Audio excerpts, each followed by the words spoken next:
He's got a mic and a mind full of thunder. Got a take that'll make you wonder. From rants to guests, reviews in the zone. It's Dick Buttons and the Venture Zone. It's the world according to Dick Buttons, where the truth's unfiltered and fun. He'll rant, he'll rave, he'll drop that bomb, then laugh when the job's all done. Hey. Stop the intro music. Stop it, please, stop it. I can't even wait for the fucking rant segment for this. This has been bugging me all week, and I'm just going to shove it in right now. Let's get into it. A level of idiocy so baffling, so cosmically dense, it bends light around it. We're talking about people who make restaurant reservations and don't count their kids in the total number of guests. What? You call a restaurant and say, "Hi, table for two." And then you show up with a stroller, a toddler, a baby seat, 2 diaper bags, a portable circus, and a child who's already screaming like they've auditioning for The Exorcist Part 5. Hello? Did you think your kids were invisible? Do they float above the table? Are they going to hover next to you like Force Ghosts while the real diners get seated? What's the plan? Please, walk me through the mental gymnastics. You honestly believe this restaurant, a place with actual fire codes, chairs, tables, aisles, and other human beings, was just going to magically make space for your spawn? Kids are not optional add-ons. They don't count as 0.5 of a person. They do not dine metaphorically. They are not exempt from existence because you don't feel like mentioning them. If you arrive with 2 adults and 3 kids, that's a table of 5. Not a table for 2.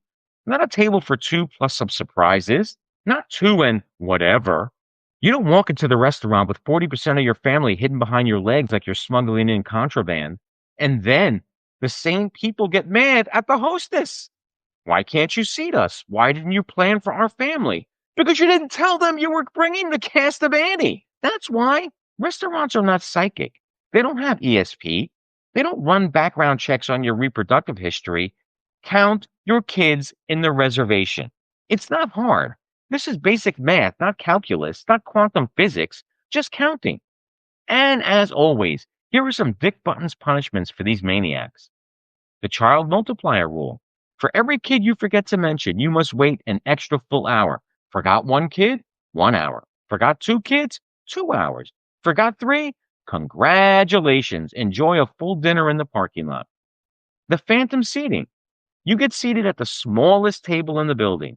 1 chair, no high chair, no booster. Your kids must sit on your lap like stacked laundry baskets. Let's see how that feels. Mandatory math class.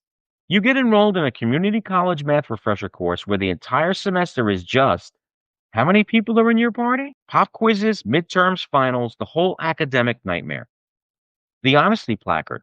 Your table gets a sign that reads, "We thought our kids didn't count." Every passerby stares, every waiter judges, you sit in shame, as you fucking should. And the DIY dinner experience. Forget to count the kids? Fine. You become the chef, server, and busboy for your family. Cook it, serve it, clean it. Let's see how fun dinner is without a reservation then. Look, restaurants aren't mind readers. Your kids exist, they take up space, they need chairs, they need room, they need consideration. So next time you're making a reservation, don't be cute, don't be clever, don't play dumb. Just say the number. If there are 5 of you, say 5. If there are 4 of you, say 4. If you have twins on the way, then maybe mention that too, just in case. Because showing up with half the cast of Paw Patrol after reserving a table for 2 makes you the problem, not the restaurant. Count your fucking kids every fucking time. What do they think was going to happen? Seat the kids in the coat closet? Unfucking believable.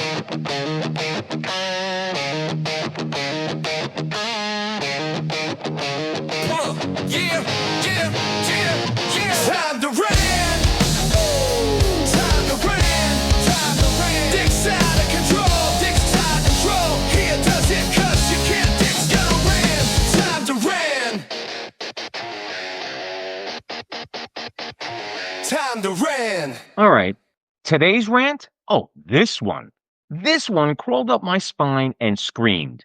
Because we're talking about fake airport outlets. Yeah, those little dynamic rectangles of pain and lies, painted onto the walls at airports across this godforsaken planet.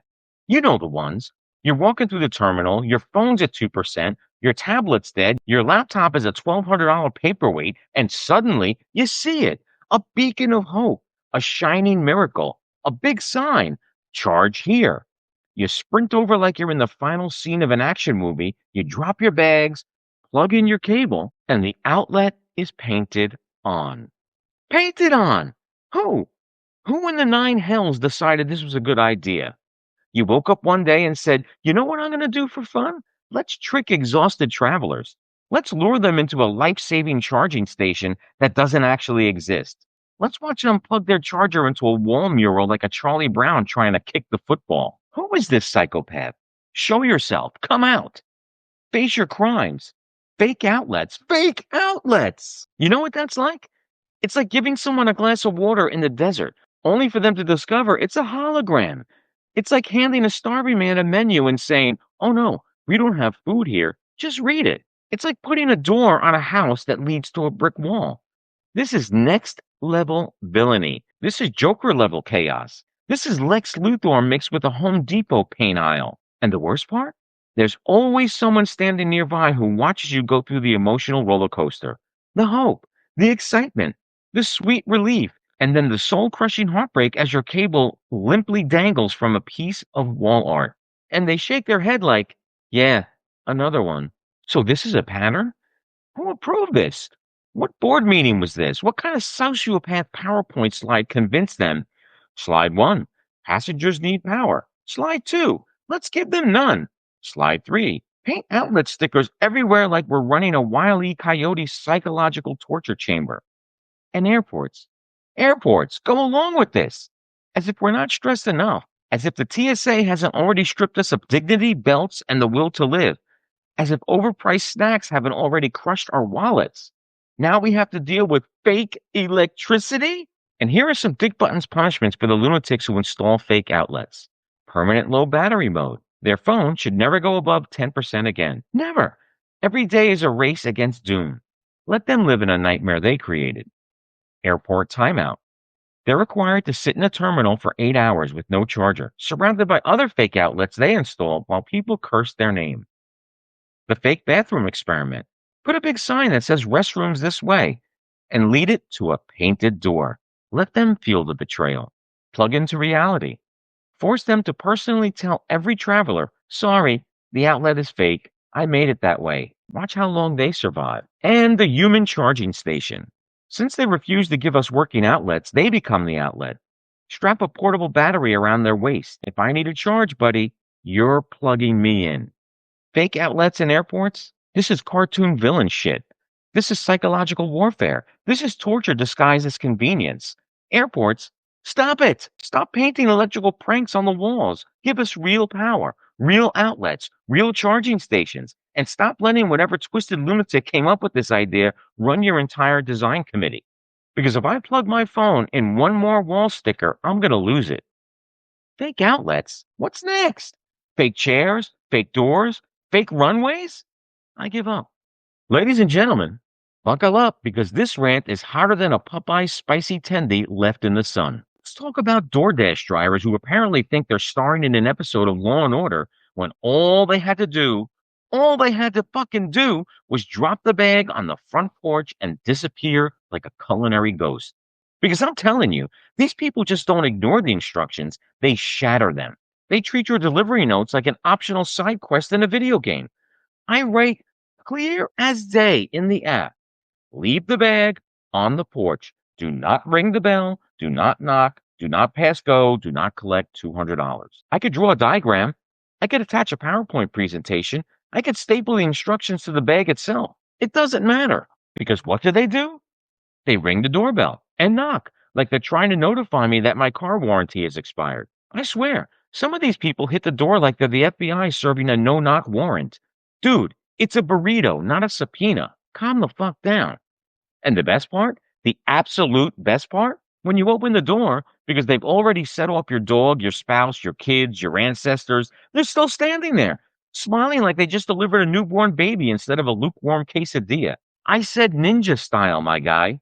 Silent, swift, invisible. Drop the fucking bag and vanish into the night like you fulfilled your sacred destiny. Don't hit the door like you're warning me about an incoming asteroid. And listen, I get it. I know this isn't the most pressing issue in the universe. We've got bigger problems than doorbell happy delivery drivers. But come on, really? Is it too much to ask for one peaceful food delivery without them alerting the entire neighborhood like a maritime distress signal? So here's my official Dick Buttons punishment. Any DoorDash driver who rings the bell and knocks after being told not to must spend 24 hours delivering food to themselves. But every time they try to take a bite, someone else rings their doorbell and knocks. Let's see how they like it. Oh, I hope you're ready for this one, folks, because today I'm diving into the murky swamp inhabited by one of the most insufferable species on planet Earth, the Let's Circle Back people. You know exactly who I'm talking about. Every meeting, every discussion, every minor inconvenience, their answer to everything. Let's circle back. Circle back? Circle back? Buddy, I'm not a falcon majestically swooping over the prairie searching for field mice to murder. I'm not a migrating goose out here flying loop-de-loops in the sky for some caffeinated avian gymnast. We don't need to circle anything. How about we just handle it now like adults with working brain cells? Wild concept, I know. These people treat every single decision, big or small, like it requires a 3-episode Netflix miniseries to process. You ask them a simple question like, hey, can we meet at 2 p.m. or 3 p.m.? And they hit you with, let's circle back. No, pick a time. Time. This isn't the G7 summit. This is two humans negotiating when to eat a sandwich.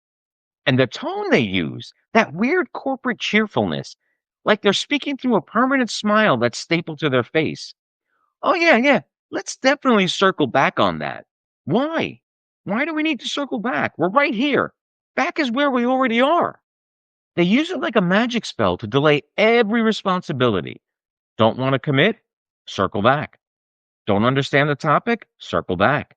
Didn't pay attention the first time? Circle back. Didn't prepare at all for this meeting? Oh, baby, time to circle back. Honestly, if these people circled back anymore, they'd get dizzy and fall out of their desk chairs. And you know what their punishment should be? Here's the Dick Button sentence. For 48 consecutive hours, every time they try to do something, anything, someone stops them and says, hey, let's circle back. Trying to order a coffee? Hey, let's circle back, buddy. Trying to use the bathroom? Hey, let's circle back. Trying to go home after work? Yeah, definitely. Let's circle back on that. So to all the circle back enthusiasts out there, stop trying to turn every conversation into a corporate Ferris wheel. Say what you mean, do what you say, and quit orbiting the dang problem. All right, strap in, people, because today I'm tackling one of the most barbaric, sanity-destroying trends in modern dining. Restaurants blasting music so loud you'd think you just wandered into Coachella without a wristband. Let me tell you something. I came to eat dinner. I came to enjoy food. I came to talk to the human beings across from me. I did not sign up for a surprise pit mosh EDM bass drop rave at 6:30 p.m. on a Wednesday. What is happening out there? There I am, sitting with a fork in my hand, trying to take a dignified bite of mashed potatoes. Just one peaceful, buttery moment, and suddenly, the bass line is so aggressive the potatoes start vibrating like they're trying to escape the plate. I don't need my dinner to come with a percussion section. I don't need to feel the rhythm of the music pulsing through my internal organs. This isn't a dance floor. This is an entree. And let's talk about the volume, because the music isn't just loud. It's jet engine loud. It's volcanic eruption loud. It's did my eardrums just file a workers' comp claim loud. You're sitting at a table yelling across your mozzarella sticks like you're trying to communicate across the Grand Canyon. How's your salmon? What? I said your salmon. Is it good? Why are you shouting? Because the restaurant thinks it's run by DJ Diesel, that's why. And here's the worst part. They do this at places that have absolutely no business being loud. The trendy brunch spot, the cozy Italian joint, the family restaurant with crayons, the coffee shop that should be sacredly quiet. Nope. Everywhere is now a club. Everywhere is a DJ booth. Everywhere is louder than God intended it to be. So here's the Dick Buttons punishment. Every manager who thinks blasting music enhances the vibe must eat 3 full meals a day in their own restaurant, with the speakers pointed directly at their head at the same volume they force on their customers.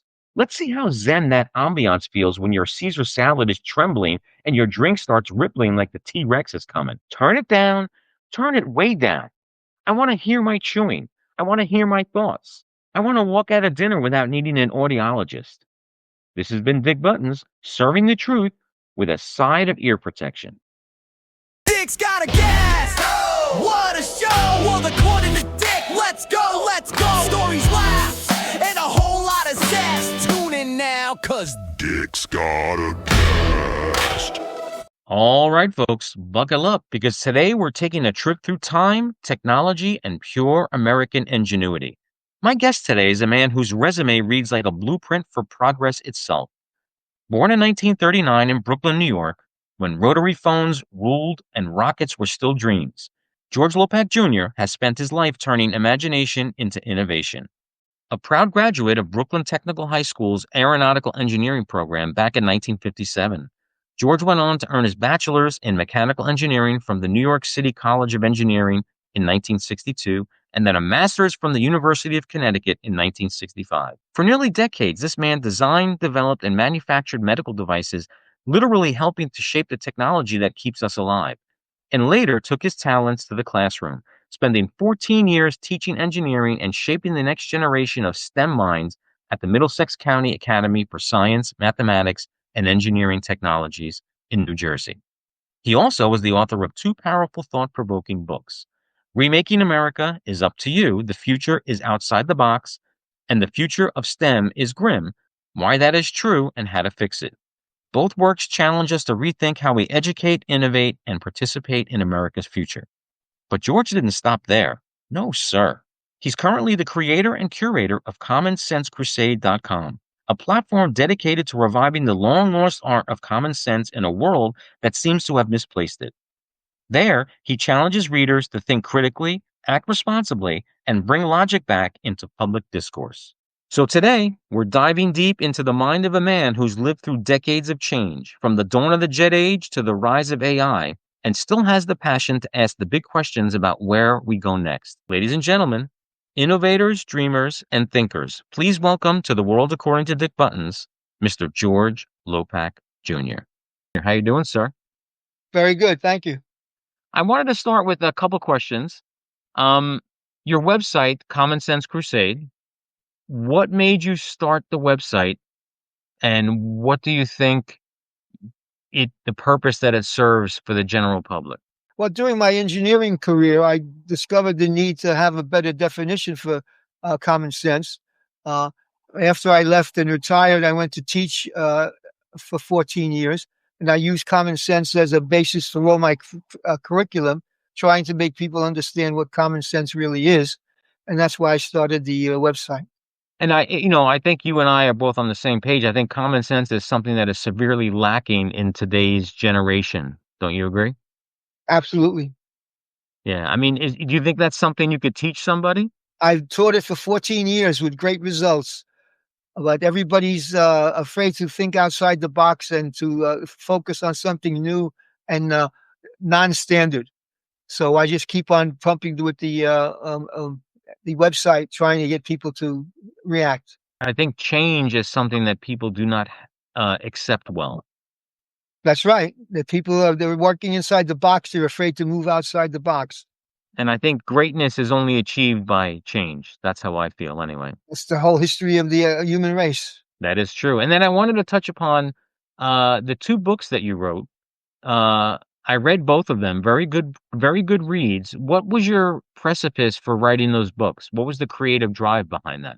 Well, again, just to focus on the need for common sense, a new understanding for common sense, and how much we need to do that we can't get done right now because we don't have any common sense. Do you think there's an answer? Do you think there's a fix for that? Because I think I don't like to do politics on the podcast, but do you think politically there's a way out of the turmoil and the divisiveness that we're wrapped up in right now? Yes, and it will take the form of a silent revolution, one fueled by common sense and votes.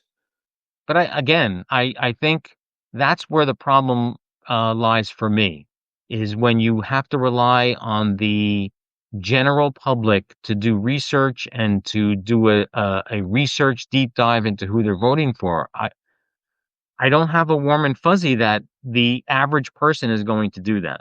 Well, making change is never warm and fuzzy. Changing the Constitution is not an easy task. There are checks and balances and rules to follow to do that. But don't you think that given how time has changed and things change, that the Constitution needs to change along with that? Of course it does. And the way to change it is by having people in Congress who believe it should be changed and not protecting their own personal or special interests. During my engineering career, I noticed that a lot of bad decisions were being made by highly educated people. The deeper I looked into the situation, it became apparent that the problem existed in all walks of life and at all levels of education. All of America agrees that common sense is not common practice, but nothing is being done to change that. We cannot change because we do not understand what common sense is. America's current definition for common sense is unsophisticated and unreflective ordinary opinions. I decided to look for a definition that would capture the essence of common sense. I found a powerful definition in the teachings of a 12th century Japanese shogun, Yoritomo Tashi. By the latter part of the 12th century, 1186, greed, corruption, lawlessness, political intrigue, abuse of power, and total immorality had driven the Japanese empire into a state of demoralization. The emperor selected Yoritomo Tashi, one of the greatest statesmen that Japan has ever produced, to save the empire. He did. He created a definition for common sense that became the core of Japan's culture and saved the empire. He defined common sense as the condition created by having certain positive mental characteristics, supports, overpowering negative mental characteristics, barriers. There is a mental tug of war going on within our brains between the supports and barriers of common sense. Stress, whether physical or mental, can significantly impact a wide range of mental characteristics. The effects of stress are complex and can vary depending on the duration, intensity, and individual susceptibility of the person. The supports and barriers are like apps on your cell phones and are downloaded when certain stress levels and frequencies are received by the brain.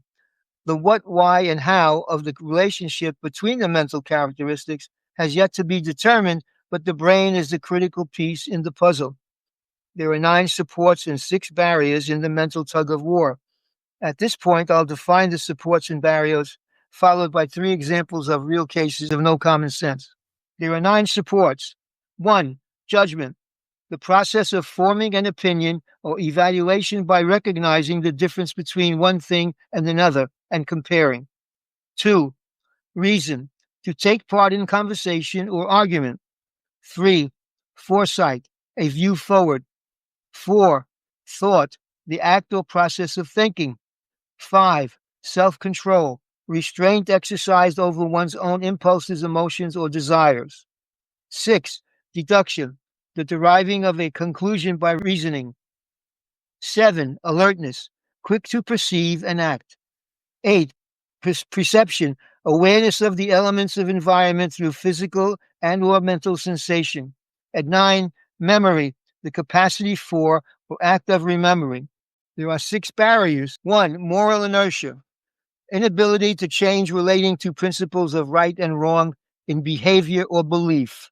2. Sentimentality, the quality or rate of being sentimental, especially to excess or in affection. Egotism, an exaggerated sense of self-importance.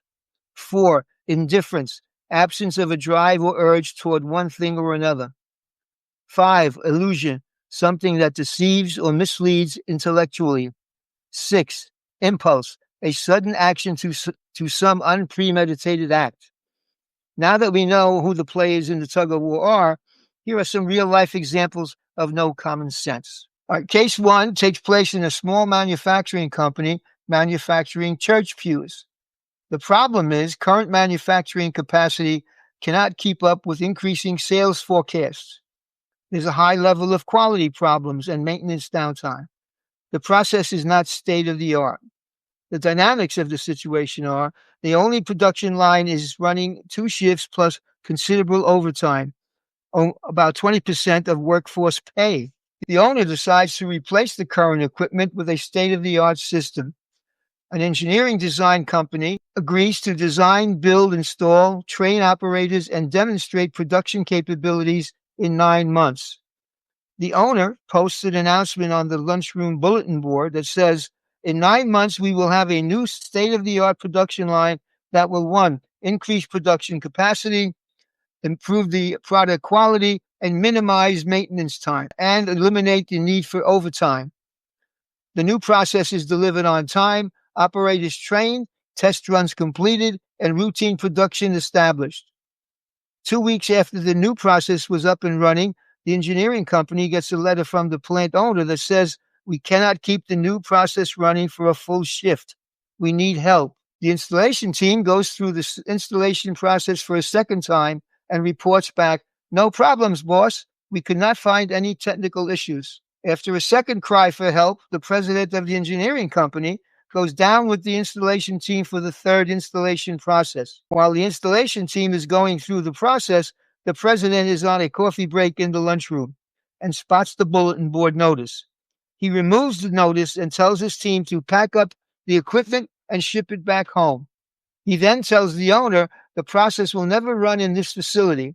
The problem you have is the workforce protecting their 20% overtime pay. So the outcome is the attempt to go state-of-the-art with a process in the current facility failed. Now, some supports and barriers. For the owner, while he did demonstrate the positive mental characteristic of thought, that was the only support he could take credit for. His indifference, egotism, and illusion, the barriers, are what created a situation of no common sense. Now, for the workforce, while they demonstrated moral inertia, did not want a change, and sentimentality, they loved the overtime, they overcame any differences that would normally occur between individuals within a group to demonstrate all of the supports as a group. The second example, the executive boardroom of a global pharmaceutical company. The problem is that the president and 5 VPs are trying to set up a 5-year plan to meet the current recent sales forecasts. Those forecasts indicate a need for more higher-level executive positions, etc., VP, president, director. The dynamics are, the president asks the question, do you have anyone from the internal workforce that can be considered a candidate for one of the new executive positions? All 5 VPs say no. A search for candidates formed from outside the current internal workforce is started. A dozen of new executives are hired. 2 years into the 5-year plan, 50% of the new executives and 30% of the internal workforce have left the company ladder. The outcome, the company was not able to handle the new sales forecasts, lost a great deal of money, and no longer could be considered a leader in the industry. When asked during exit interviews why they left the company, executives said, you wanted me to manage with your management style. You hired me because I was successful with my management style. I cannot be successful with yours. The internal workforce said, there is no way for me to move up the management ladder. Now, for supports and barriers, the president demonstrated one of the supports, thought, when he asked, do we have anyone from the internal workforce that can be considered? When he did not challenge the VP's answer, he forfeited the other 8 supports and displayed the indifference, egotism, and illusion barriers. By answering no, the VPs forfeited all 9 of the supports and demonstrated the indifference, egotism, and illusion barriers. The final outcome was that the company didn't make their sales forecast and lost their credibility as a place to work in the industry, and they lost a big chunk of their internal workforce because there was no way for them to get up into the management. The third example is Bob and Mary's home and Bob's office. Bob is a highly regarded director of engineering for an established engineering design corporation. He is a rising star with all 9 supports and no barriers. Mary's brother is an engineer with a wife and 2 children. Average skills that gets laid off during a company reorganization and has been out of work now for 9 months. She asked Bob to give her brother an opening in his company. He says, I can't do that because he doesn't have the qualification. Pressure on Bob continues, and Bob finally gives in. The outcome is, after a year of poor performance by Mary's brother, resulting in big financial losses and damage to the company's reputation, Bob and his brother-in-law are fired. Bob was fired because he knew of the brother-in-law's lack of qualifications and did nothing about it. The president of the company said that is a weakness we cannot tolerate in an executive in our company. Supports and barriers. All of Bob's 9 supports were overpowered by one barrier, sentimentality. Any supports that Mary had were overpowered by sentimentality and only focused on her brother's situation. That's the 3 examples. Now that we've seen those 3 examples, it's time to summarize. America's 20th century problem with no common sense is a repeat of Japan's 12th century problem with no common sense. Japan was a crippled empire. America is a crippled republic. We share the same symptoms: greed, lawlessness, immorality, corruption, abuse of power, and political intrigue, resulting in total demoralization. The emperor was the most powerful person in Japan. In theory, we the people are the most powerful entity in a democratic government of, by, and for the people. We legally transfer that power to elected members of Congress, making America a republic. Yoritomo Tashi, a statesman of the empire, developed a new definition for common sense. A patriot of America, me, found Yoritomo Tashi's new definition. The emperor legally authorized the imperial court to implement Yoritomo Tashi's new definition for common sense as the core of Japan's culture, thereby saving the empire. We, the people, must fill the seats of Congress with patriots that believe in a government of, by, and for the people, and charge them with making the new definition for common sense the core of our culture so we can prevent demoralization from destroying America. Make sure you know who you vote for and what they believe in.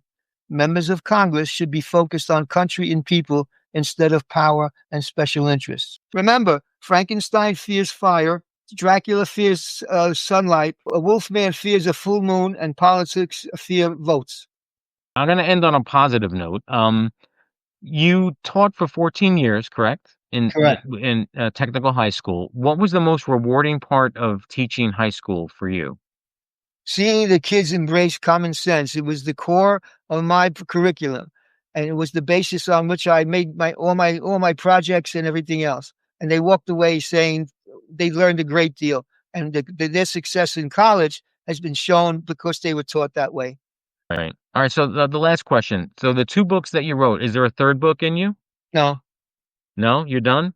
no, I'm done. How about a movie? Why, Can we make one of the books a movie? only if I star in it. Which one would be the movie? The first one or the second one? I think the first one would make a better movie. Well, the first one is in general the future of the country, and the second one is the future of STEM, Right. a specific area in the country. Okay, they were both meant to draw a light on a problem and how to solve it. And I not only stated the problem, I gave ways of solving it. Did you find the experience of writing books pleasurable? I mean, is it something that you wanted to do it, and then when you started it, you were like, "Oh shit, this is more than I thought it was going to be," or did you enjoy the whole process? No, I felt obligated to do it. I felt there was a moral obligation to say what I wanted to say instead of just sitting on it and feeling bad about it. Because if I just sit on it and feel bad about it, no one's going to know what I was thinking. Right. Well, I want to thank you for sitting with me and giving us your breadth of knowledge. I want to urge all my listeners to go to Amazon and check out George Lopac Jr.'s 2 books. I've read them. They're a good read. They're inexpensive. Go check them out. Check out his website, commonsensecrusade.com. You could submit your questions, your thoughts, your whatever you're thinking, and George will answer them for you. I want to thank you for your dedication to common sense and this country and trying to get us back on the right track. I think we need more people like you. You're a dying breed, sir, and I appreciate everything that you've done for us. Thank you. All right. Thank you for spending time with me, and Maybe I'll have you on again when you decide to do a movie. Thank you again. All Bye-bye. right. Thank you, George. Bye. What are you doing? What's going on?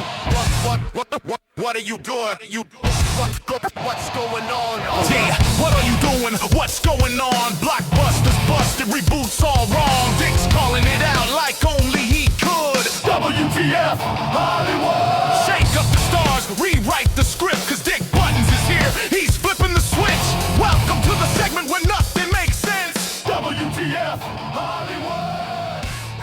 That's right, everybody. I want to welcome you to a new segment here on The World According to Dick Buttons. And this segment is called What the Fuck Hollywood, where the movies are so bad and confusing, you just have to say WTF. And today's subject is Death Wish 3. Look, this isn't just a bad movie. It is a cinematic cry for help. It feels less like a sequel and more like somebody lost a bet and this was the punishment. Let's start with the cinematography, if you want to call it that. The film claims that we're in the heart of New York City, but when Charles Bronson arrives, it looks less like the Big Apple and more like sun-bleached wasteland somewhere outside of Albuquerque. Dust blowing across the abandoned streets, beige skies. Absolutely no one on earth would confuse this for New York, unless they'd never seen a photo, a postcard, or even a cartoon of it. It's as if the cameraman asked, "What screams New York City?" And someone shouted, "Desert Ghost Town," and they just rolled with it. Then there's the dialogue, which is so wooden it could be used to build a cabin. Characters spit out lines that sound like they were generated by a malfunctioning typewriter. Every conversation feels like the first draft that nobody bothered to rewrite or even read. There are moments where you see the actors realizing mid-sentence that what they're saying is nonsense, but it's already too late. Speaking of actors, the performances range from half asleep to please make it stop. Bronson looks like he wandered onto the set between naps. Supporting characters deliver lines with all the emotional range of a DMV kiosk. You could get more believable acting from mannequins in a department store window. And the plot? If we're generous enough to call it that, it's a thin excuse for increasingly absurd shootouts and explosions. The story meanders like it's searching for a point but never finds one. It's basically bad guys show up, Bronson shoots them, something explodes, repeat until the credits mercifully roll. So that was the first episode of What the Fuck Hollywood. This one was a banger, folks. And if you're ever in the need for a good laugh, search this one out, sit back, pour yourself a drink, and laugh your ass off. Questions flying, answers loud as Dick Buttons. Listener lightning round, no filter, no fear. It's going down, zap, and right here, right now. All right, everybody, welcome back to the Listener Lightning Round, the segment where you send the questions, and I, for reasons I still don't fully understand, answer them with my trademark combination of sarcasm, charm, wisdom, and whatever brain cells I haven't burned out with caffeine. We've got listeners from all over the world this week, so let's dive in before I start rethinking my life choices. Question 1 is from Sally from Minnesota. Hey Dick, what is the deal with Dollar Tree? Why are the prices going up? Oh, here we go. Dollar Tree, the store whose entire brand is $1, suddenly deciding they're above their own name. Why are the prices going up? I'll tell you why, Sally. Because some greedy genius said, "Hey, what if the dollar store wasn't a dollar store anymore?" That's like McDonald's saying from now on burgers come without meat. That's the whole point. Dollar Tree is charging $1.50, $2, $3. I saw something for $5 once. At that point, it's not Dollar Tree. It's a lying tree. It's a deception shrub.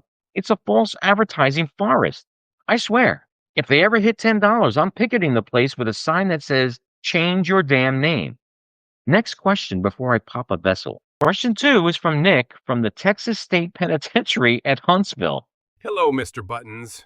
Please tell me, is there life after death? And oh, can you send me a cake with a file in it? Wow. Nick, buddy, first off, love that you get podcast listening privileges. That's something. Is there life after death? Well, Nick, if you're hoping it's nicer than where you are currently, I sincerely hope so. And about that cake? Yeah, sure. Let me just walk into a prison past security, past guards, past metal detectors with a giant chocolate cake vibrating suspiciously as it hides a Home Depot file. I'm sure that will work out great for me. Next time, maybe ask for something I can actually deliver, like a sticker or a positive affirmation. Question 3 is from Marge from Illinois. Hey, Dick, huge fan here. What can you tell me about podcasting? Oh, Marge, sweet Marge. Podcasting is this magical land where anyone, no matter how unhinged, unqualified, or sleep deprived, can open a mic and start rambling.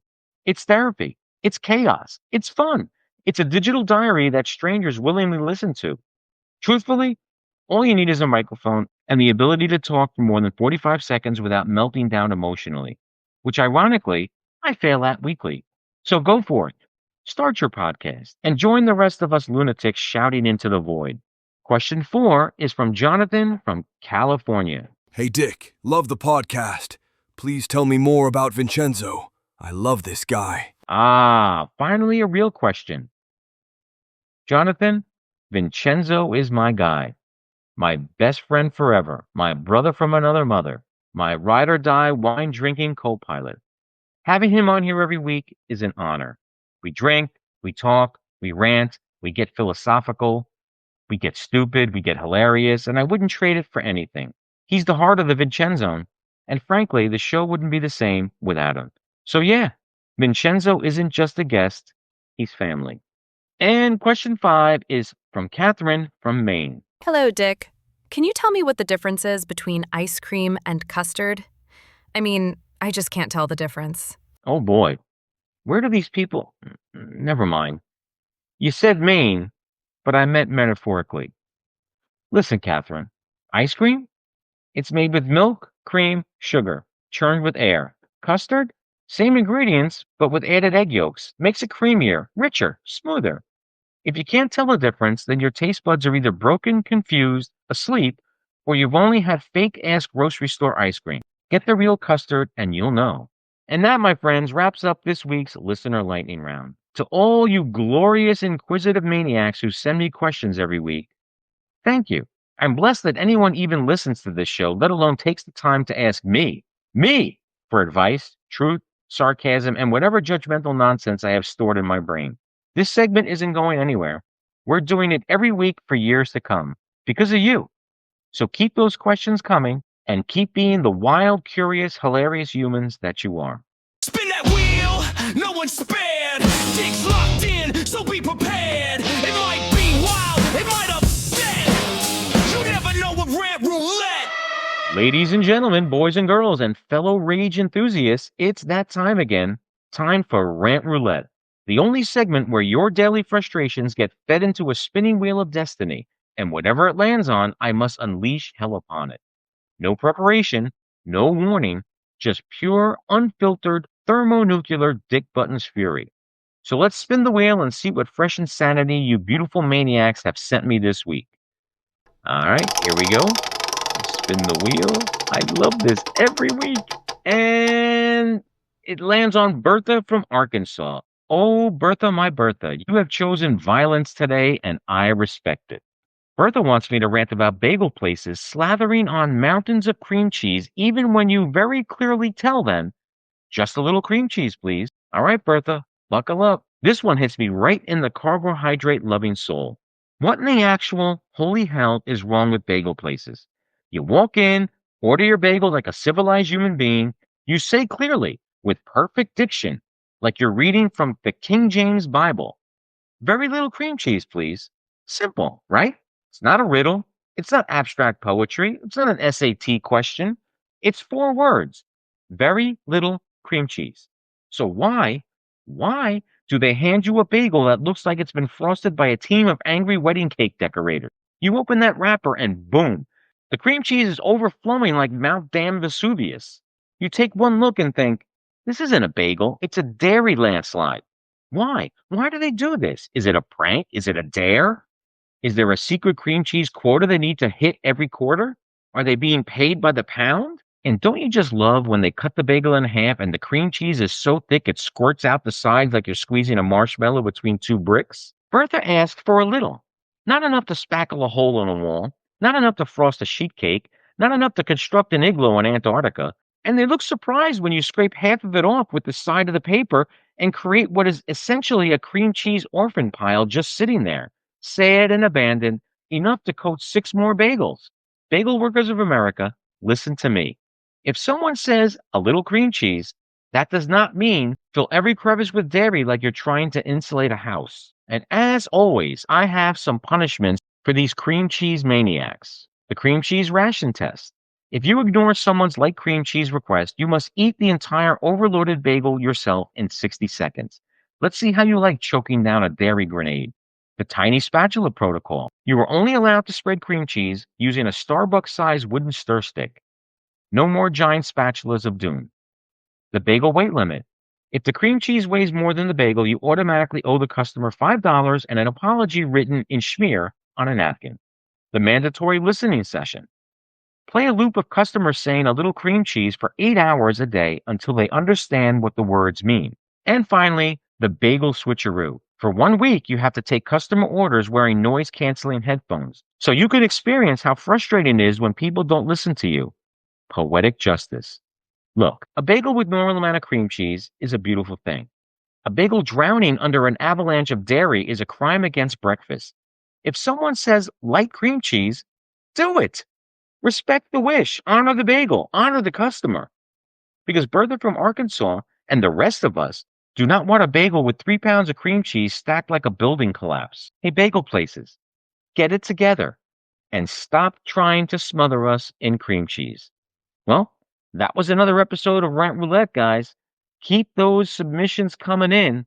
I gotta fill that wheel somehow. He's bold, he's sharp, and he's in the know. Season 4's here and it's time to go. Buckle up, kids, the ride's full blown. You're stepping inside the venture zone. All right, well, after a rocky start to our video premiere, we already have the wine poured. We forgot to plug in the audio cable, guys. We've only been doing this for almost a year now. I've been doing this for 4. You think we'd figure it out, but this is our first video podcast for the Vincenzo. And to my right, as you can plainly see, is, as always, honored and humbled. Cheers. And you didn't hear that. You're not going to hear that, but it doesn't matter. Salute. It's there. Oh, and if you care, because we did this already, but we didn't. This is Mezza Corona, an Italian wine. That sounded more like a Serbian accent, but I'm just. Was it too much? There was a lot of Eastern European going on. Mhm. I'm just saying. I knew what you were going for then. All right, let's get this test out of the way. We were in the middle of testing this when I realized that I wanted to share my screen. Like, you know how those guys works best on on a good computer. I love that. Mhm. There we go. Also share tab audio. What do you think that means? But I mean, we again during the playback we could hear it. Share. So now if I go back to here, we see it, right? So I got to go back over here. Nice classic. There's apparently just the audio. Hold on. There we go. No, I don't like that.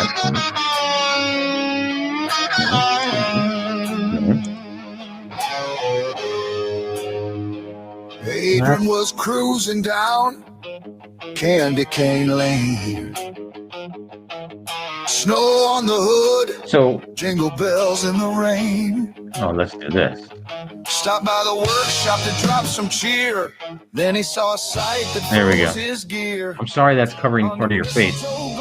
Okay. This is Fallen Angel's second single from their Christmas album. And shook his head. Either I'm drunk on eggnog, he said, or the front man. Yeah, I gotta figure out how those YouTubers do this. This is what they hear. It's What the question is, rock and roll of the North Pole Star. Do you think old Santa's got a clue? What's he gonna say? What's he gonna do? 'Cause one by one, we all saw the There's gotta be a way we can hear this better. Buttons kissing Mrs. Claus. Anthony was jamming at the Holiday Inn. We've been doing this. Bells ringing above the den. Only He peeked backstage through through the frosty glass. So this will be interesting. I will edit this whole thing out. Or at least Lipstick I'll give 5 minutes of shine, it. candy cane gloss, stick buttons, kissing Mrs. Claus.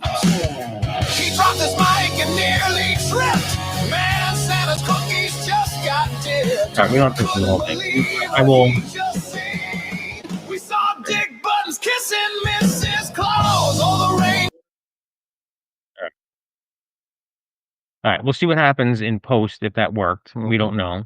What I did start talking about before we realized the fucking cord was not plugged in.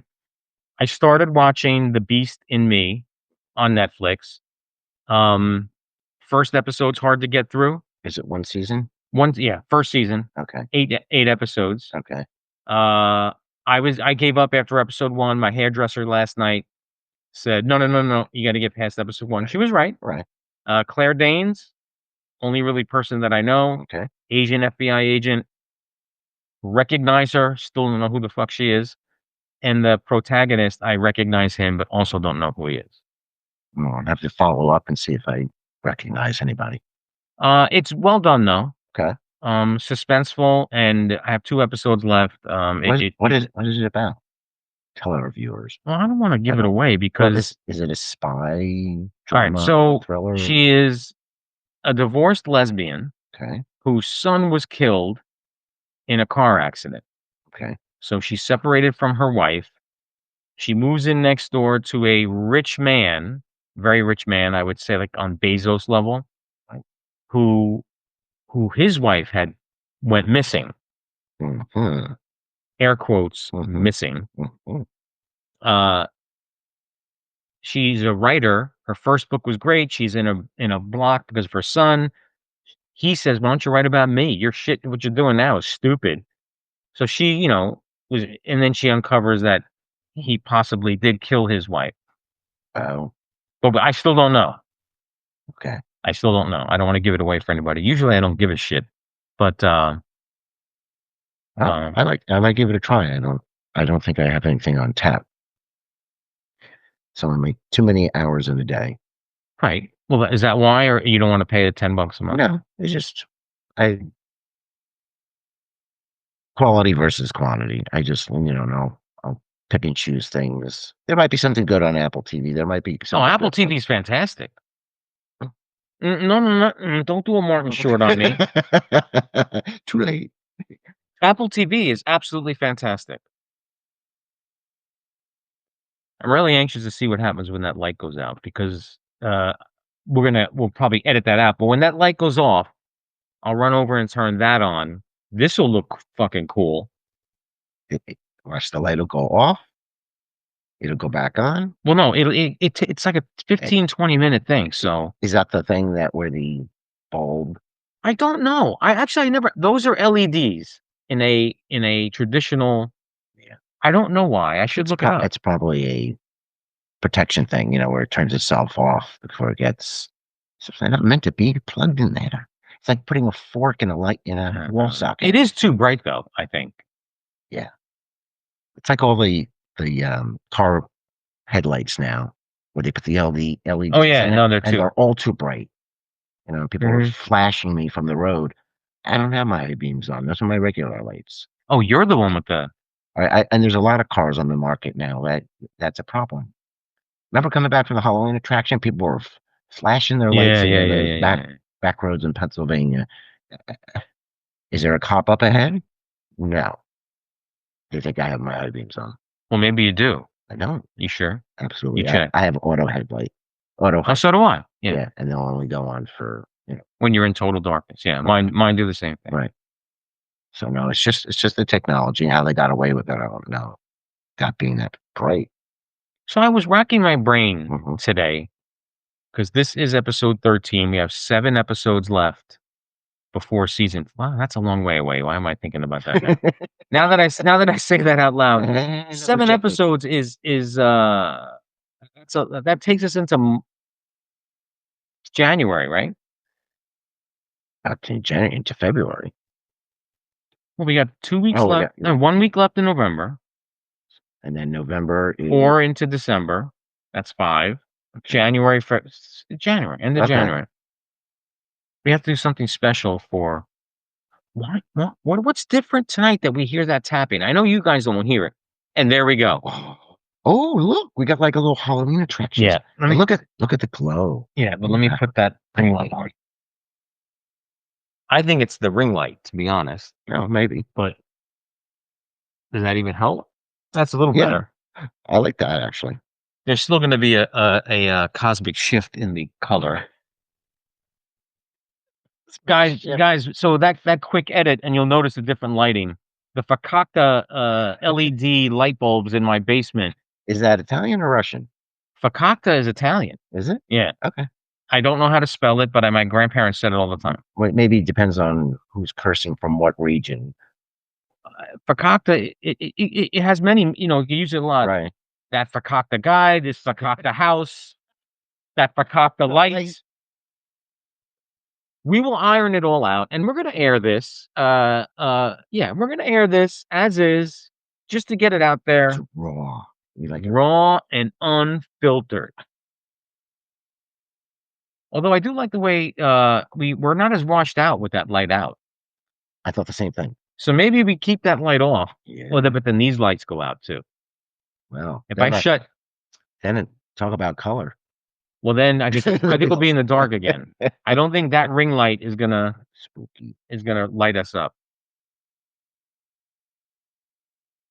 Oh, so the other thing that didn't get on camera before. Okay. How are the Thanksgiving plans going?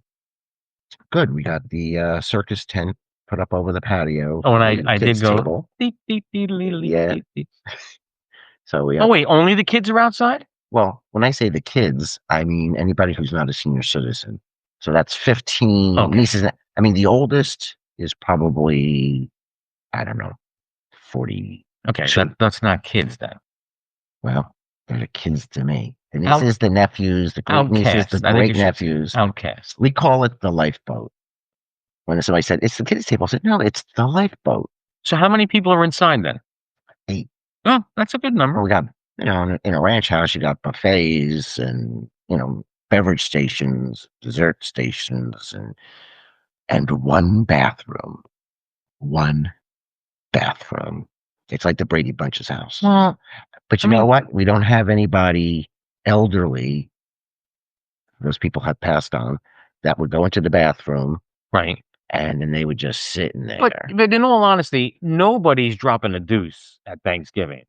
I don't think you have to worry about that. Maybe one of the kids, because they don't know. They don't have that, that knowledge of, they got to go. They got to go. The ones wearing diapers, they just go. The other ones are, listen, I remember one winter when I lived at the condo on the other side. Mm-hmm. It was one of those winter snow days for school, and I was at work. But this kid comes up to the door.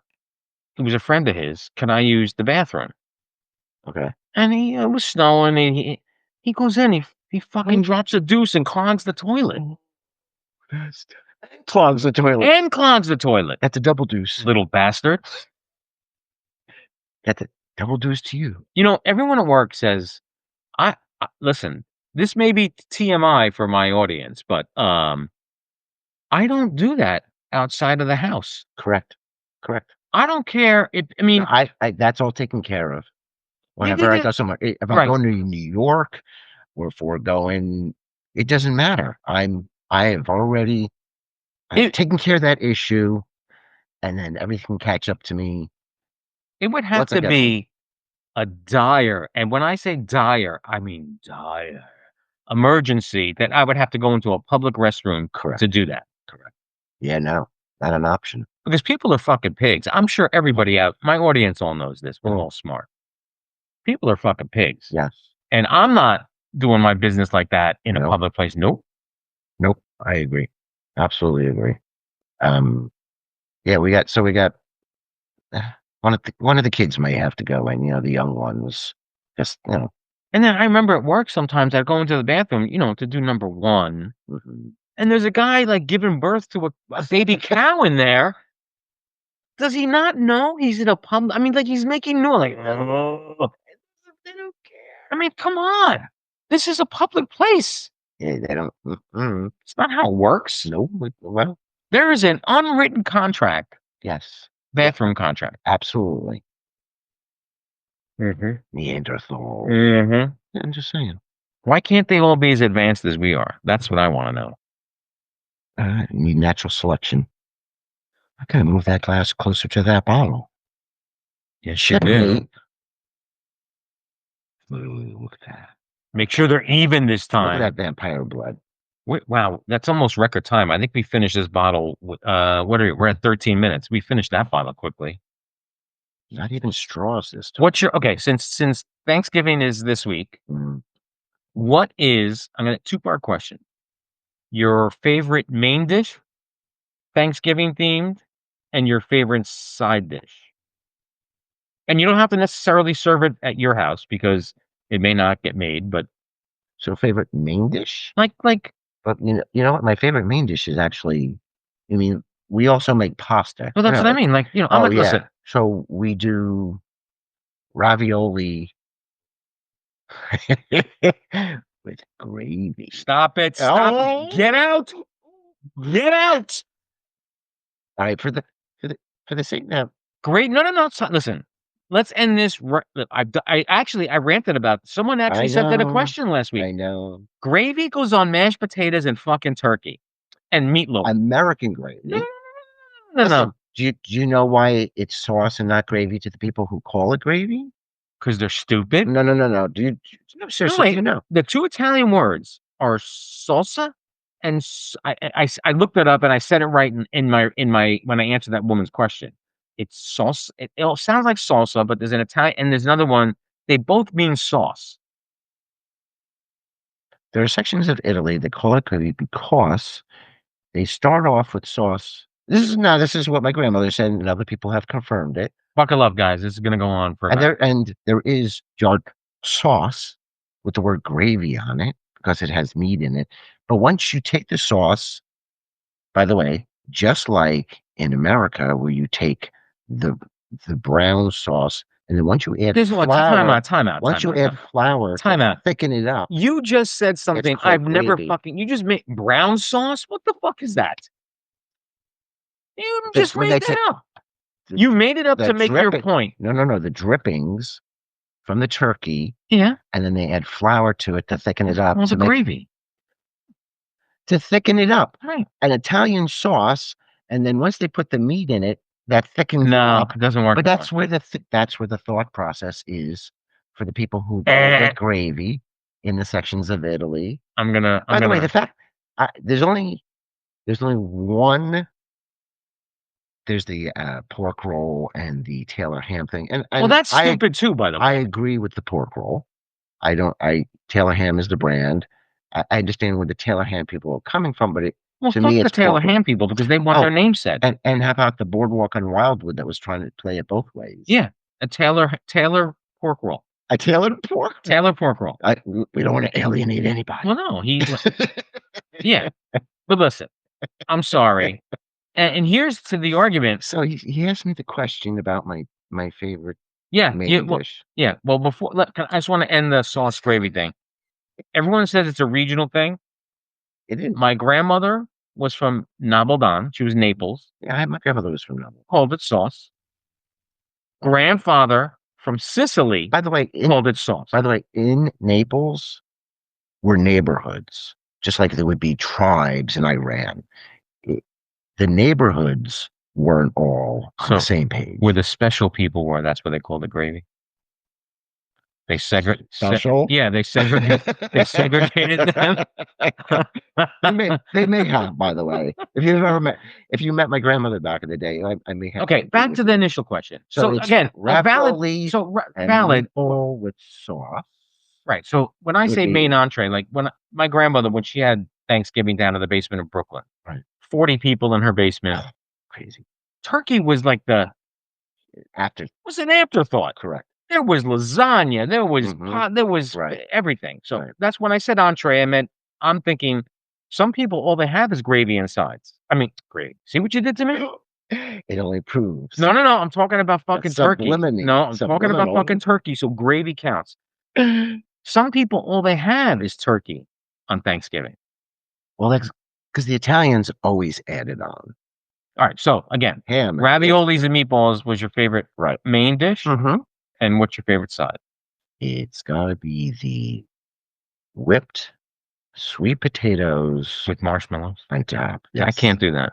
Oh, it's heavenly. It's a stretch for me to do sweet potato, let alone. You don't like sweet potatoes? I'd rather have the white potatoes. And Well, I love the mashed potatoes. That's not. Don't get racist on me. And if you are, make sure to send all your comments to www.thevincenzone.com, not me. For me, I like the turkey as my main. I do. Okay, good. And my side, I will go to my grave with this. My father-in-law's sausage stuffing. By the way, we're doing sausage stuffing for the first time this year. See, but the way he makes it. Okay. It's like in a shallow lasagna tin. Okay. And he mixes the breadcrumbs, the sausage, the Parmesan cheese, the provolone, mixes it all, and then bakes it. And you cut pieces out like a quiche. Oh, that sounds good. It is. It is the best thing I've ever fucking eaten. And then the next day, have that recipe.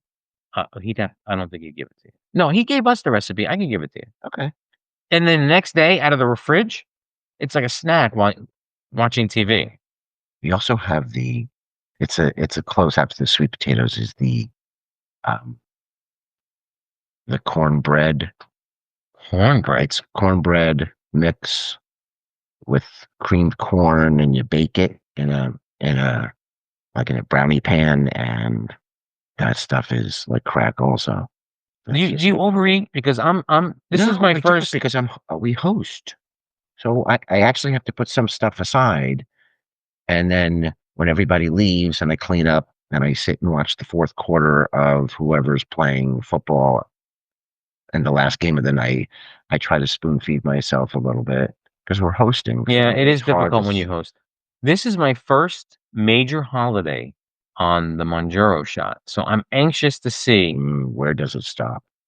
Well, you need to go in for your favorites first, and a little bit of whatever. But I don't like to overeat, because if I overeat, it's not a pleasant thing.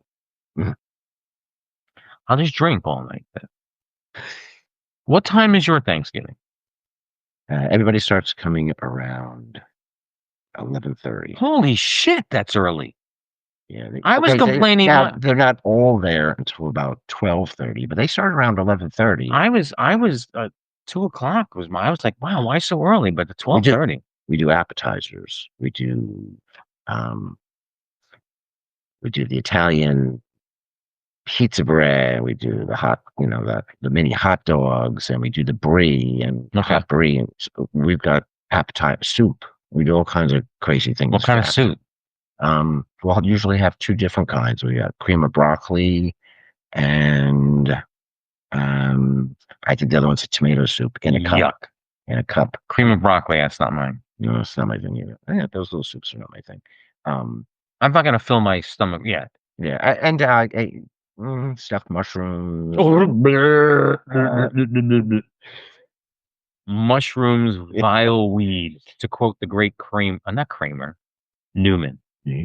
Broccoli, he called it a vile weed. Charcuterie boards and all kinds of stuff. You like my Speedway shirt? I wanted to wear something that would stand out. And it does. First video episode. We have a winner. I think this is from Sheen or Shine. I don't know how you pronounce it.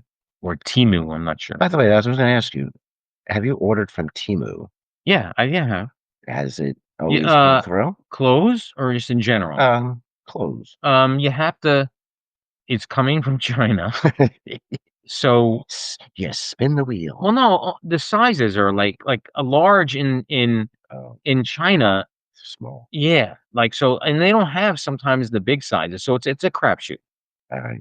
It is a crapshoot. I was looking for something the other day, and I usually only order on Amazon. It's safe. I can return the stuff. There's never a problem with that. You got to be careful. Some of the stuff from Amazon is from China too. Because there's a little thing you can click U.S. only. Yeah. I don't mind if it's coming from overseas. I just want it to be dependable. I've got clothes and things from dependable and overseas. Is that an oxymoron? You get stuff from India, you get stuff from Vietnam, and it's been good quality. I think it's, depends on the factory. I guess it does. Speaking of factory, we should be getting our Amazon shit like same day. There's an Amazon fulfillment center going in right around the corner. Is that what that giant thing is? Yes. So then if I order something at 9 o'clock, I should get it by 10. No, this is going to be like if you're sitting there with your phone, I'm sitting here with my phone, I text you something, and then it takes twice as long to get to you because you're sitting there. That's going to be the instance. You think that'll be it? Yeah, absolutely. I don't think that has any.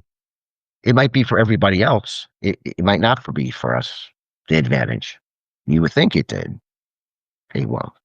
But I was wondering what that giant building was. And it was a warehouse. I didn't know. It's an Amazon warehouse. Yeah. Yeah. And that's why they're widening. Again, I know all you people for out of the country too. One of the listener lightning round questions I got this week was from a guy from a Texas penitentiary. Cool. And after his question, he jokingly asked, can you send me a cake with a fine one? I thought that was funny. You know what you do? Send him a nail file. Or one of those cardboard ones. But my question to him was, how are you listening to a podcast in jail? Isn't jail supposed to be a punishment? Or maybe that's the punishment. They have to listen to the world according to Chick Button. Every episode, over and over and over again. And it's like Russia. You only get 3 channels. And one of them is my podcast. And all 3 of them are the world according to Chick Button.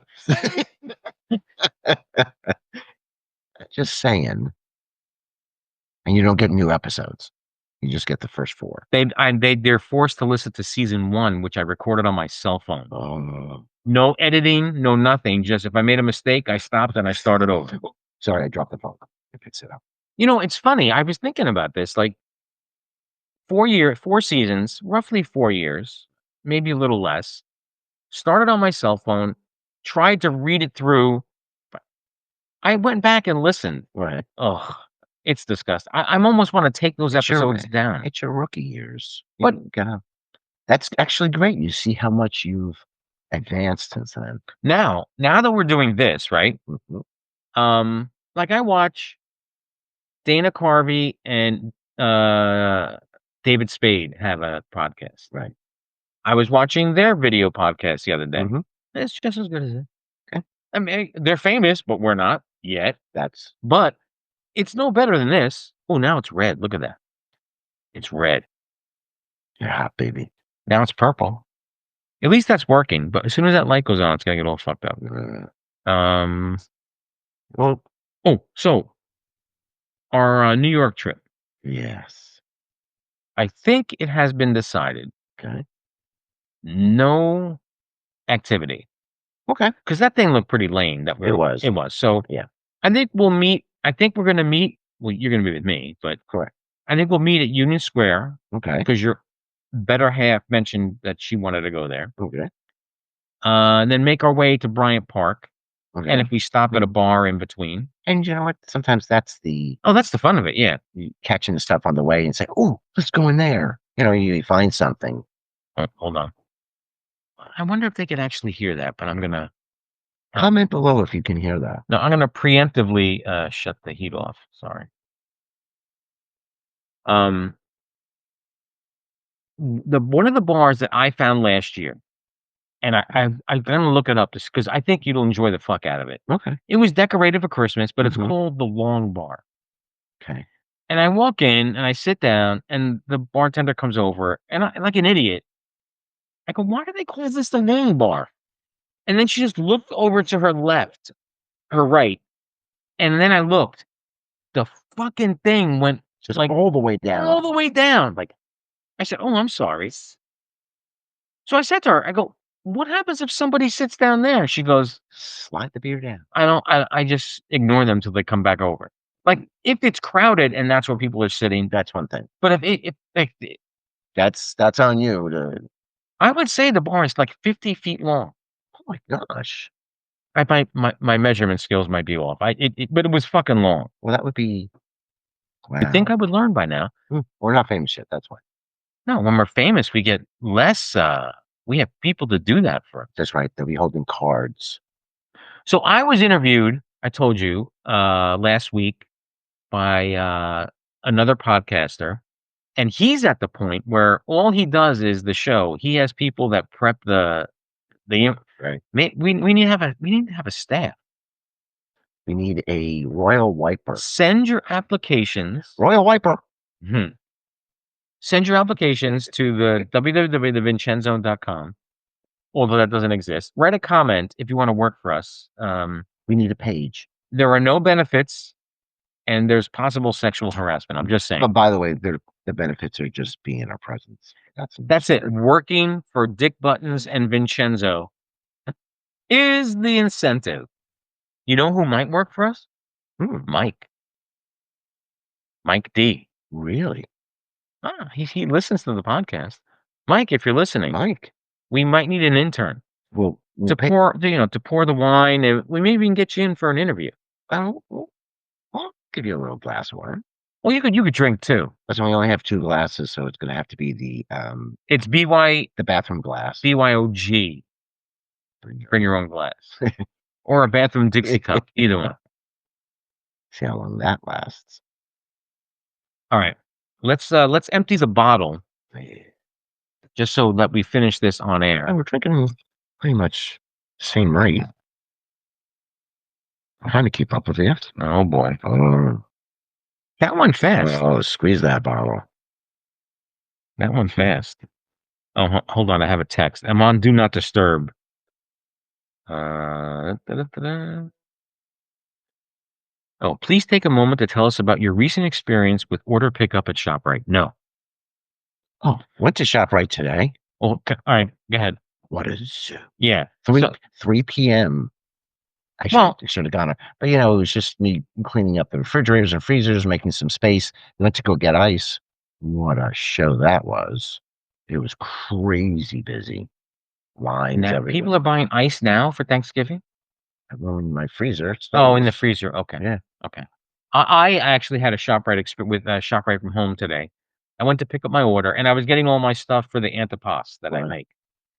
And there's those little mozzarella rolls that have salami or prosciutto wrapped around them. Right. I happened to be in ShopRite last night to pick up something. Right.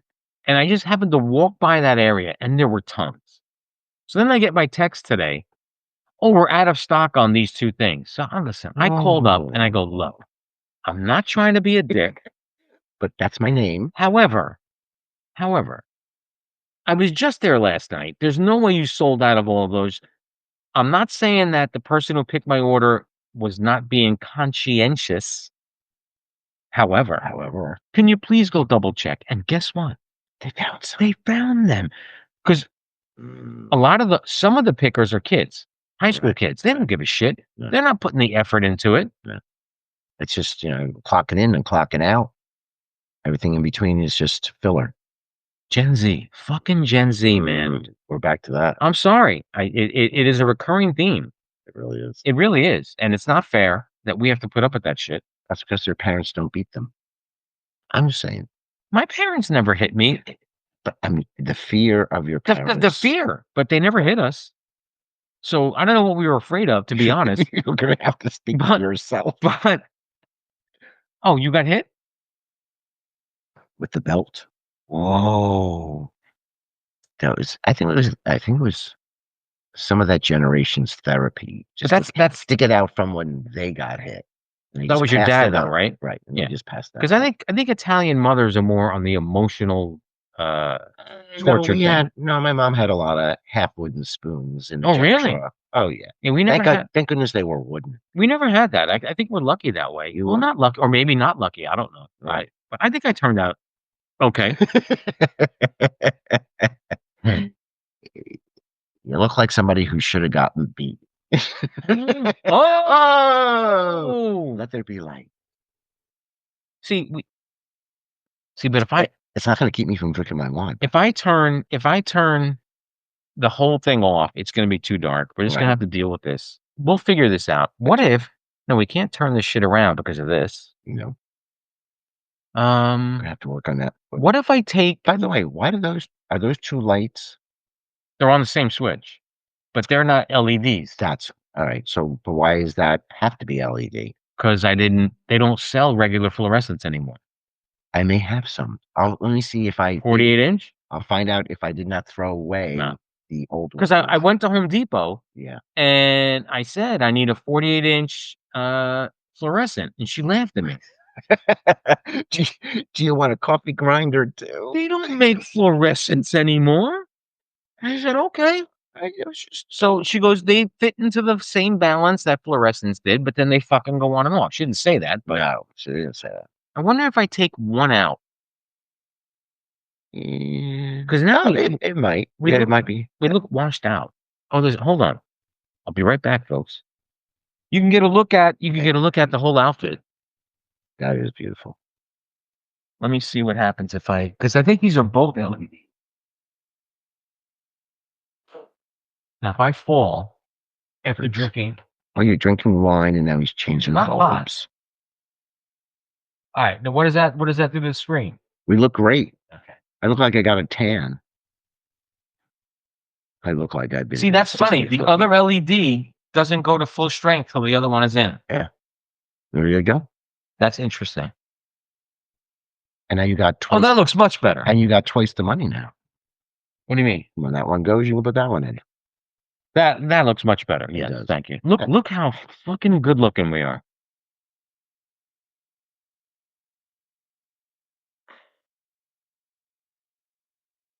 Did Dana Carvey and Spade, did they drink? Have wine? No. What his guests, which I was blown away, Mike Myers and his brother Paul, who looks just fucking like him. I never knew he had a brother Paul. I don't know. Never knew it. They were talking about the Beatles the whole time. I turned it off because you're an Elvis guy. No. I missed. Yeah, I'm not a big Beatles fan. I think they were overrated. No way. Yeah, probably one of the few bands. Now it's okay that you don't like their music. It's fine. They're not everybody's thing. But they're one of the few bands that evolved. I didn't say I didn't like their. Listen, we had this discussion. They actually evolved. Once they got to the drug era and the White Album, Sgt. Pepper. Come on. Elvis took drugs and he didn't evolve. What do you mean? His music never evolved. Yeah, well, he never did any garbage by the way, that's on the White Album. He could have evolved, but he was held back. So it would have been interesting to see if Colonel blah blah blah, actually let him get out of the country and go to Tokyo. Yeah, I get that point. I think he would have been influenced, but just because stretched his legs, but he just never. Because Elvis wasn't singing about the Eggman. Listen, none of his music was out of the box. He didn't. He didn't write anything. You listen to Meet the Beatles. Time out. I Want to Hold Your Hand. And then you can see the jumps to Rubber Soul. Elvis never wrote anything. Songs were written for him. Don't you pick out your music? No, I don't think. Well, he picked out. Pick out my own music. He picked out who he wanted to write for him. Right, and Mac Davis was an unknown until he wrote In the Ghetto. And then Mac Davis became a star. Right. So, there were perks. The Colonel was a very smart person. Mm-hmm. You wrote a song for Elvis. Right. Elvis got credit on the writing. Really? So the royalties, yeah. It was a shyster. But there were other artists who did that too, I think. That's not. I don't think he came up with that. No. But I think very few bands have evolved. When you hear their first album, then you hear 3 albums later, and then 3 albums after that. And it's hard to evolve. It's hard to say. But there are bands that haven't evolved, right? Look at AC/DC. Right. Listen, this is not an insult or a complaint. Not at all. But every fucking album sounds the same. Correct. Same 4 chords, same screaming vocals. Nothing sounded more the same than Boston. Well, Boston's even their album covers look the same. Boston's problem was they never could recreate what they did in the studio live because they did all those vocal overlays And then they got live, and it was like, what the fuck is this? This is not the album. Exactly. Yeah, it's maybe to some point the Rolling Stones did. If you listen to the early stuff, and then you Did listen what? to Evolve. Well, At some level, they did. if you call going from Brown Sugar to Emotional Rescue evolving, Just picking two examples at this point. that might be degrading. I mean, Emotional Rescue was a horrible song. Yeah, but that's not the one I think of. I think they have evolved on some level. If you listen to all their music, you don't just take those two songs. You know, Paint It Black and but compare Paint It Black to Start Me Up. Oof. Yeah, but I think a lot of that was just it was the sign of the times. It was like the way the different bonds were, because you were just, Kiss did an album that sounded very, they caved to that disco-ish type of thing. But by the way, one song on that album, disco. I Was Made for Loving You with the only disco but song. the rest of the music was very shandy and all the other stuff. Well, that was a ballad. Yeah, but it was all very lighter. Yeah, And because Vinnie Pancia. Yeah, and I think they sat there and said, listen, we got to get in with the time. And by the way, Kiss was the only one that could make the adjustment and still make it sound better years later, where I think some of the requests, like if they have a celebrity or somebody in the audience, they go, oh, dude, what do you want to hear? Right. And some things from that album are the things they pick. I think it's just, I could almost think they could do no wrong. Speaking of disco, I saw a clip and I laughed the fuck out loud. You remember Casey and the Sunshine Band? Oh, yeah. Have you seen clips of him in concert lately? He's about 350. Oh, he's heavy? Oh my God. His gut is like, and he's like, he has a bad hairpiece on. You know what? You can't recreate that kind of stuff. And then go out and that would be like a Saturday Night Live skit. That would be a great Saturday Night Live skit. Yes. I'm gonna, even if this doesn't work, hold on. I'm getting closer to the camera. Casey and there we go. All right, let's see. This is gonna be scary. Now look, that's what he looked like. Oh wait, I gotta do now. Because Decent. if I paid a ticket to see this. Here. Wait, I don't even recognize him. Where's the one I saw? Oh wait, it would be in my history. There you go. I don't even recognize him. This is how many years old? This is 2024. Yeah, it was only 2 years ago. All right, hold on. What are the Gobi? All right, so hold on. Oh no. I'm gonna hold on. If you should have played trivia with me and said, guess who this was or is, without playing the music. Without the music.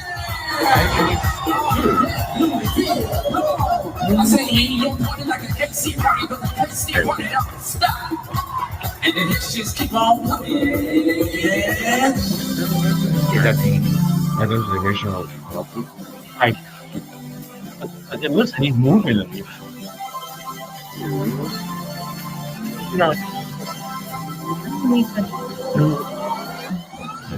Okay. Yeah. Well, the bicycle was worse than this.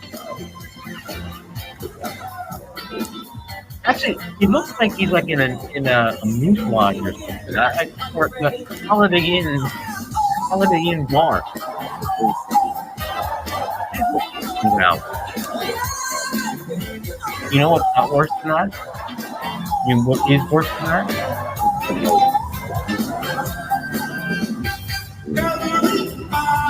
This is don't give it up.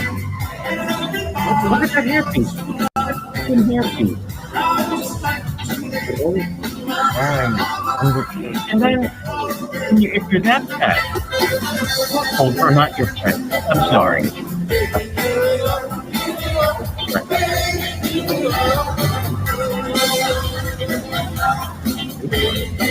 I don't. Here's the work.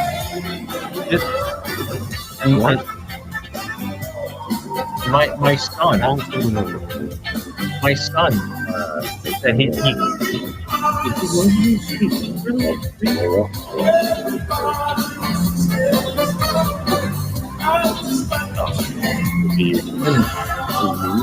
no.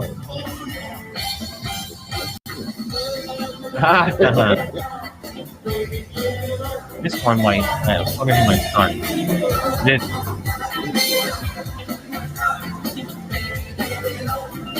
now so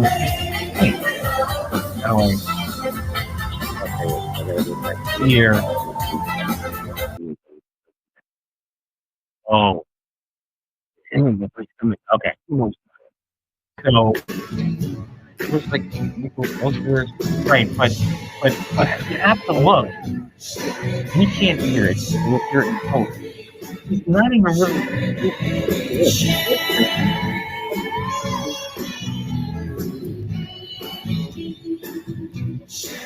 How much money does he need?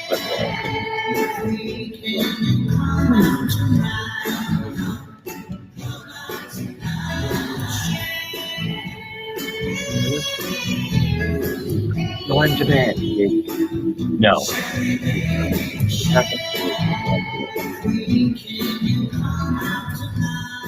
You know, it's bad.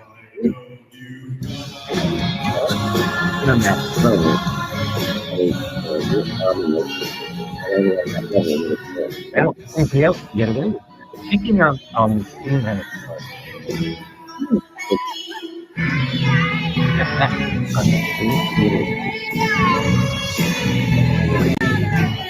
I can hear focusing out. But Peter Steven, I came up with a video. I gotta have to find a way to give the link to this. John's sitting in a fucking chair while his other bandmates are like rocking out with their guitar around him. Yeah, this down over here. Yeah, but He's doing that for a while. No. First time he did it. He didn't record more than years. I think they knew he was gonna die.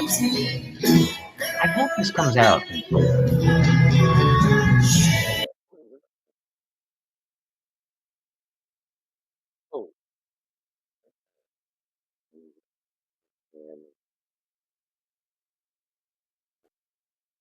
Recognize him? Oh, well, were they wheeling him around like He had an aide. Like Weekend at Bernie's aide? He called it his girlfriend, but it was his aide. We're just saying. Whoa. No. Even at that age, that feeble, he's getting chicks? It was his aide. He said, like I said, I'm going to call you my girlfriend. I'll give you extra $10. To quote the great Mel Brooks, it's good to be the king. It is good to be the king. I think I'd be I'd be a bad king. I'd abuse the shit out of that. No. Okay. I'd abuse it. And I would be confused king. What do you mean? I don't know if I would know exactly what to do. Somebody would say, this sounds like a good idea. And then somebody would say, no, really, you should really do this. I'd go, oh, that sounds like a good idea too. Oh, you'd be like a squirrel. You'd be a squirrel. You know. All right, we're gonna even with medication. When we finish these glasses, we're at 47 minutes. The interview was the interview this week was only 20 minutes. Oh. We can go. Well, we'll finish this. We'll go. It is a weeknight. Let me ask you a question. Yes, something I thought about. It's on. That clap did not come out, by the way. What? Guarantee. Did not. All right, good. Okay. Shoot. You put little farting noises in there. There you go.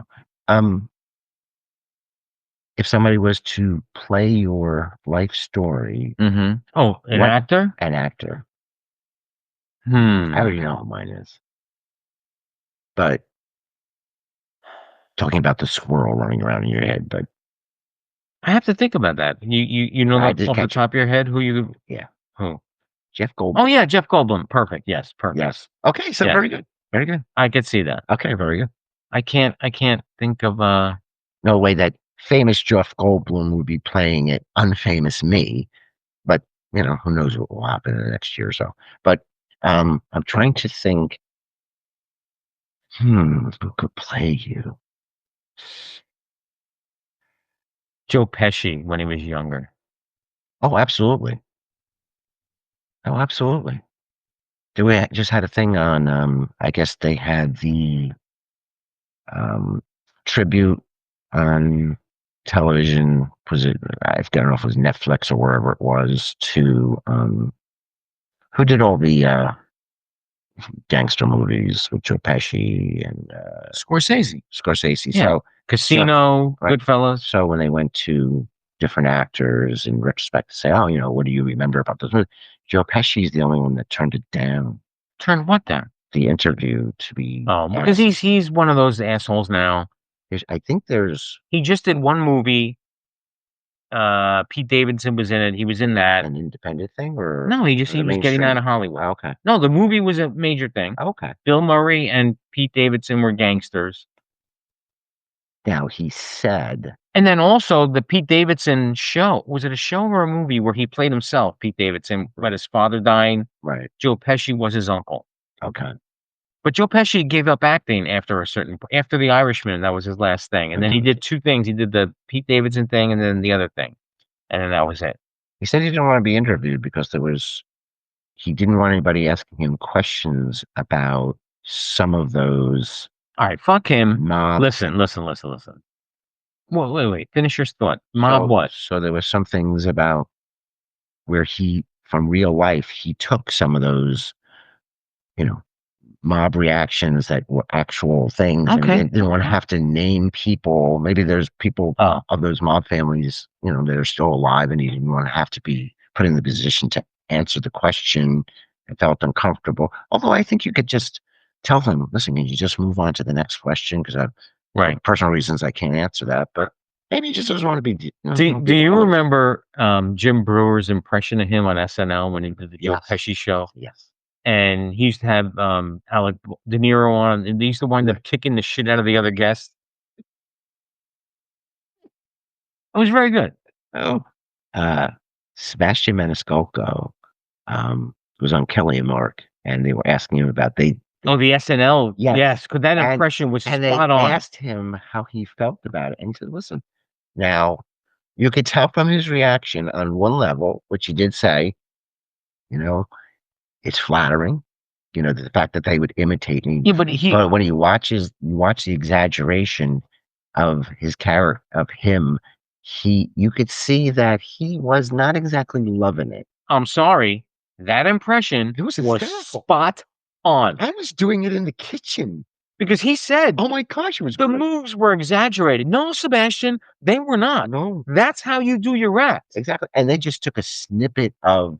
One of his things, but that's exactly how he did it. And I was like, oh, maybe he didn't like the color of the jacket or the hairpiece or whoever was imitating him, but they were spot on. And I was hysterical. Yeah, it was good. It was good. I think, but he said, I've seen other imitations. He goes, after a while, it gets to be a bit much. Is it because when you get famous, all of a sudden you get to pick who gets to imitate you? No, you shouldn't be able to do that. No. But that's what happens, does it not?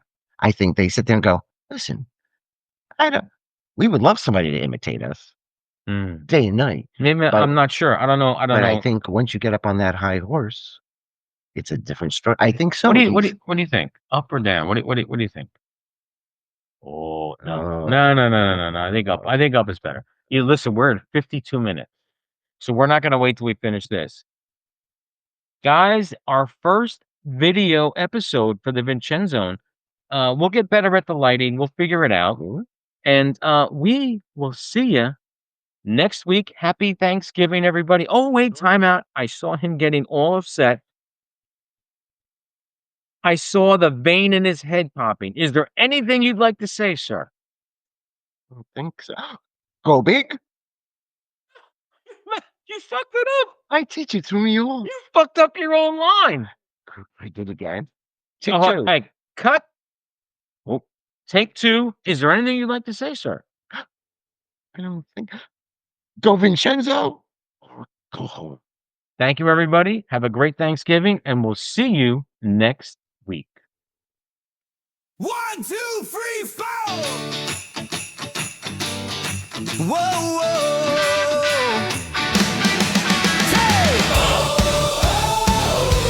Yeah, yeah, yeah.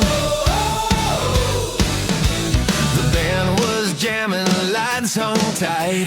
Christmas Eve turned into a night.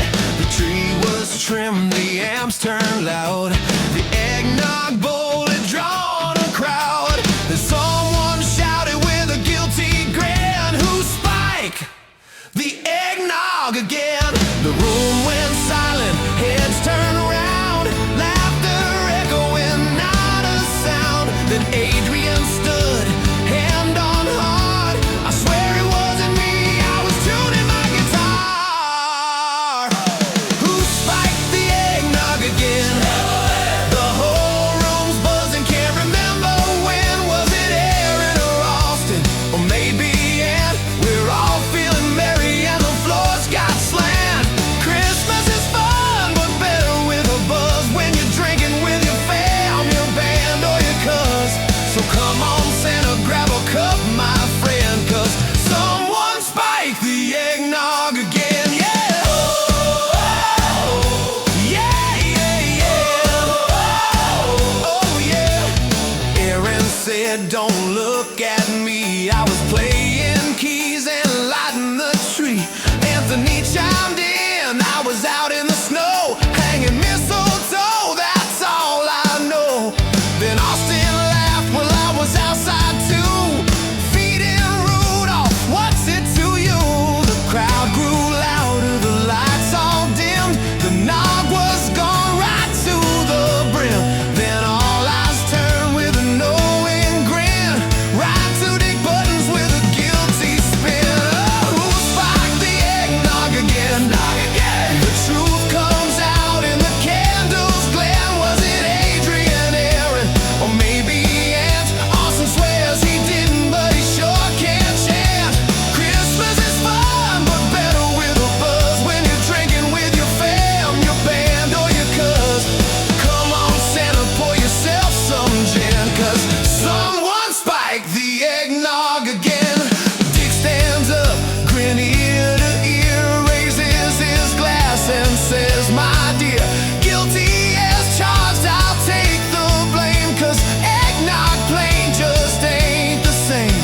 A little bourbon, a splash of cheer makes Christmas better every year." Ooh, yeah. Yeah, yeah. Who spiked the eggnog again? It was Dick Buttons, my rock and roll friend. He says, "Don't judge, just raise your glass and let this holiday spirit last." Christmas is joy with a little bit of fuzz when you're drinking with your fam, your band, or your cuz. So leave some out for Santa and his reindeer pen, 'cause Dick spiked the eggnog again, yeah. Now that's how you warm up a cold Christmas night. Cheers to Santa, cheers to the fans. And don't forget, always taste test twice.